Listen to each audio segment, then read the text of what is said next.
Another day, another basketball stories na naman ang pagkikwentuhan natin. At ngayon nga, yung balitang may tinapos na nga daw na ngayon ng Los Angeles Lakers at ang balitang pagkuha ng Golden State Warriors kay Anthony Davis.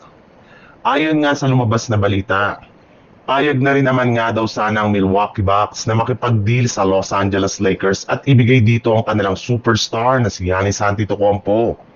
Ngunit may ilang mga kondisyones na mga silang ibinibigay bago matuloy ang ganitong klaseng trade. At eto nga ay walang iba kundi ang pag-include ng Lakers kay Austin Reeves na bubuuin itong trade package. Yes, gustong-gusto nga daw talaga ng Milwaukee Bucks na makuha si Austin Reeves para magamit nila ito bilang kanilang pinakabagong franchise player sa mga susunod na taon. Ang problema lang, nilinaw na rin naman nga ngayong araw na mismong general manager ng Lakers na si Rob Pelinka na wala nga daw talagang balak ang Lakers na i-trade si Austin Reeves ngayong season. Bukod rin dyan, may lumabas rin naman ngang wala na nga daw talagang balak ang Lakers na gumawa ng isang blockbuster trade ngayon kay Giannis. Bagkus, mas gusto nga nila na gumawa na lang ng isang fringy o maliit na trade para lamang ma-upgrade ang ganilang line-up.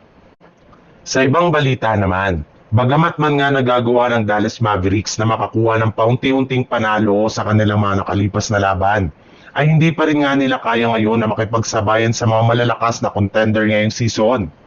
Kaya may ilang mga analyst na nga na kagaya ni Kendrick Perkins ang nagsabi na kailangan na nga daw talaga ngayon ng front office ng Dallas Mavericks na i-trade si Anthony Davis sa lalong madaling panahon, kung gusto man nilang maisalba ang future ng kanilang prangkisa.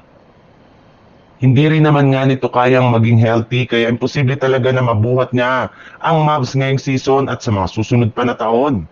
Hindi rin naman nga magkakaproblema ang Mavs sa trade ngayon kay Davis since may ilang mga team na rin naman nga ang nagbigay ng interest sa pagkuha sa kanilang big man. At isa nga sa pinakamainit na pinag-uusapan ngayon na kupunan na maaaring makakuha kay Davis ay ang Golden State Warriors na nangangailangan ngayon ng isang legit na center na may pangtatandem nila kay Stephen Curry.